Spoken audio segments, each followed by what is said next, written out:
నేనేమంటున్నానంటే ప్రభుత్వ ఉద్యోగాలు ఇవ్వండి, మేము ప్రభుత్వ ఉద్యోగాలు అయితేనే చేయగలం, నేను ఎక్కడ చెప్పట్లా.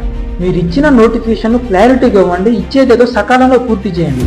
2.5 సంవత్సరాలు ఈ పాటికి ట్రైనింగ్ అయిపోయి జాబులో ఉండాల్సిన వాళ్ళం, అలాంటిది మీరు 2.5 సంవత్సరాలు కనీసం నోటిఫికేషన్ గడవడానికే సరిపోతే ఇంకెప్పుడు ఉద్యోగాలు చేస్తాం, ఇంకెప్పుడు శాలరీలు తీసుకుంటాం, ఇంకెప్పుడు పెళ్లిళ్ళు చేసుకుంటాం, ఇంకెప్పుడు కుటుంబాన్ని చూసుకుంటాం. దయచేసి ఒకసారి ఆలోచించాలి. ఈ విషయాన్ని మీరు దయచేసి ఆలోచించి, ప్రస్తుతం నేను మన ఏపీఎస్ఎల్పీఆర్బీ బోర్డు చైర్మన్ గారిని నేను కోరుకునేది ఏంటంటే, వీలైనంత తొందరగా పోలీసు నియామక ప్రక్రియ అనేది చేపట్టండి, ఆ నియామక ప్రక్రియ అనేది పూర్తి చేయండి.